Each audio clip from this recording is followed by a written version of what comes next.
তৃতীয় শ্রেণীর দ্বিতীয় সাময়িক পরীক্ষা 2026-এর একটা নামকরা স্কুলের আজকের ভিডিওতে আমরা ইসলাম শিক্ষা বিষয়ের প্রশ্ন নিয়ে আলোচনা করব। তো দেখো, এটা সরাসরি একটা স্কুলের প্রশ্ন। তো আশা করি এখান থেকে তোমরা অনেক প্রশ্ন কমন পাবা বা প্রশ্ন ধরন সম্পর্কে বুঝতে পারবা যে তোমাদের পরীক্ষার প্রশ্ন কী ধরনের হবে। তো এখানে পূর্ণমান দেওয়া আছে কি 100 এবং এর জন্য তোমার জন্য সময় দেওয়া আছে 2 ঘন্টা 30 মিনিট। প্রথমে দেওয়া আছে যে সঠিক উত্তরটি খাতায় লিখো। মানে এখানে বহু নির্বাচনী প্রশ্ন বা এমসিকিউ বলা হয় এগুলাকে। একটা প্রশ্নের পরিবর্তে 4টা উত্তর দেওয়া আছে, সঠিকটা তোমাকে লিখতে হবে। যেমন কত খ্রিস্টাব্দে মহানবী হজরত মোহাম্মদ সাল্লাল্লাহু আলাইহি সাল্লাম জন্মগ্রহণ করেন। এখান থেকে 4টা থেকে সঠিক উত্তর দিতে হবে, যে 570 খ্রিস্টাব্দে এটা উত্তর হবে। তারপর দেখো 2 নম্বর আছে যে নারীর অধিকার ও মর্যাদা রক্ষায় কে সর্বাধিক তাগিদ দিয়েছে। এখানে দেখো 4 জনের নাম আছে, যেটা সঠিক তোমাকে লিখতে হবে। তারপর 3 নম্বর, মহানবী হজরত মোহাম্মদ সাল্লাল্লাহু আলাইহি সাল্লাম কেমন স্বভাবের মানুষ ছিলেন। গম্ভীর, রাগী, শান্ত ও বিনয়ী, অস্থির। এই যে গ নম্বর উত্তর, শান্ত ও বিনয়ী ছিল। ইসলামের ত্রাণকর্তা কাকে বলা হয়। 4 জনের নাম আছে, সঠিক উত্তর লিখতে হবে। হজরত আবু বকর রাদিয়াল্লাহু তাআলা আনহু কোন স্বভাবের ছিলেন। সঠিকটা এখান থেকে 4টার ভিতর থেকে বাছাই করে তুমি লিখবা। 6 নম্বর, আমি সঠিক কাজ করলে সহযোগিতা করবে আর বিপদগামী হলে সতর্ক করবেন, এ কথাটি কে বলেছেন। এখানেও দেখো 4 জনের নাম আছে, সঠিকটা তোমাকে লিখতে হবে।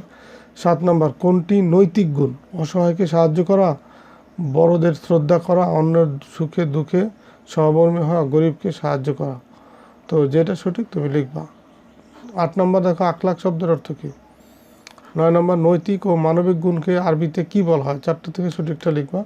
10 নম্বর, অন্যের দুঃখ কষ্ট অনুভব করে তাকে সাহায্য করা কোন ধরনের গুণ।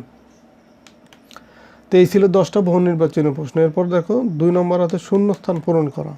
মানে সঠিক শব্দ বসে শূন্যস্থানটা পূরণ করতে হবে। মহানবী হজরত মোহাম্মদ সাল্লাল্লাহু আলাইহি সাল্লাম একজন উত্তম ড্যাশ মানুষ ছিলেন। এখানে ড্যাশের এই জায়গায় সঠিক শব্দ বসাতে হবে। মহানবী সাল্লাল্লাহু আলাইহি সাল্লামের তার দুধমাতা হালিমা রাদিয়াল্লাহু তাআলা আনহাকে দেখা মাত্র ড্যাশ সম্মান জানাতেন, দাঁড়িয়ে সম্মান জানাতেন। গ নম্বর, হজরত আবু বকর রাদিয়াল্লাহু তাআলা আনহু ছিলেন ইসলামের ড্যাশ খলিফা। সঠিক শব্দ বসাও। হজরত আবু বকর রাদিয়াল্লাহু তাআলা আনহু ছিলেন দানশীল, দয়ালু ও ড্যাশ মানুষ। হজরত আবু বকর রাদিয়াল্লাহু তাআলা আনহু পবিত্র কোরআনকে ড্যাশ করে প্রকাশ করার উদ্যোগ নেন। তো এখানে 5টা শূন্যস্থান তুমি সঠিকভাবে পূরণ করো, এর জন্য 10 নম্বর পাবা। 3 নম্বরে দেখো এখানে আছে বাম পাশের সাথে ডান পাশের শব্দের মিল করা। যেমন সমাজের আমাদের কিছু নিয়মনীতি ড্যাশ নিয়মনীতি যে মেনে চলতে হয়, মানে যে এটার সাথে এটা মিলবে, যে এটার সাথে তোমার যে এটা মিলবে, তুমি হচ্ছে এই মিলিয়ে লিখতে হবে। এইটুকু লিখে দেন এইটুকু লিখে মিলিয়ে লিখবে। এইভাবে বাম পাশের শব্দগুলোর সাথে ডান পাশের শব্দগুলো মিলিয়ে তুমি লিখবা। তুমি পরে বুঝবা যে কোনটার সাথে কোনটা মিলে। যেমন আখলাকের মামিমা উদাহরণ হলো ড্যাশ, এখান থেকে সঠিকটা লিখবা। সহমর্মিতার উদ্দেশ্য হলো এখান থেকে, আর যেটা মিলবে সেটা মিলিয়ে লিখবা। তো এরপরে দেখো 4 নম্বর, যে শুদ্ধ অশুদ্ধ নির্ণয়ে লেখো। যেমন আখলাকে মামিমা হলো আমাদের নৈতিক ও মানবিক গুণ। এটা শুদ্ধ হলে শুদ্ধ লিখবা, আর অশুদ্ধ হলে অশুদ্ধ লিখবা। মানে ক নম্বর লিখে, মানে তোমার পরীক্ষার খাতায় ক নম্বর লিখে যদি এই বাক্যটা সঠিক হয় তুমি লিখবা শুদ্ধ, যদি অশুদ্ধ হয় তখন কর পাশে লিখবা অশুদ্ধ। এইভাবে তোমার এখানে 5টার জন্য পাবা হচ্ছে 5 নম্বর। সংক্ষিপ্ত প্রশ্নের উত্তর দাও। সহমর্মিতা কাকে বলে। তারপরে দেখো আছে কি খ নম্বরে উদারতার সংজ্ঞা দাও। নৈতিক ও মানবিক গুণাবলী কি। হযরত আবু বকর রাদিয়াল্লাহু তাআলা আনহুকে ইসলামের ত্রাণকর্তা কে বলা হয়, ত্রাণকর্তা কেন বলা হয়, এটা হবে। তারপর দেখো হযরত আবু বকর রাদিয়াল্লাহু তাআলা আনহু কেমন গুণের অধিকারী ছিলেন। তো এই 5টা প্রশ্নের জন্য তুমি পাবো হচ্ছে 10 নম্বর। এরপরে দেখো 6 নম্বর প্রশ্ন আছে যে বর্ণনামূলক প্রশ্নের উত্তর দাও। এটা হচ্ছে 50 মার্ক। তোমার এখান থেকে 5টা প্রশ্নের উত্তর করতে হবে, আছে 6টা। নবী রসুলগণের জীবন চরিত্র জেনে কিভাবে তাদের আদর্শ অনুসরণ করতে হয় তা লিখি। মহানবী হযরত সাল্লাল্লাহু আলাইহি সাল্লাম তার আদর্শ কিভাবে অনুসরণ করতেন তার একটি তালিকা তৈরি করো।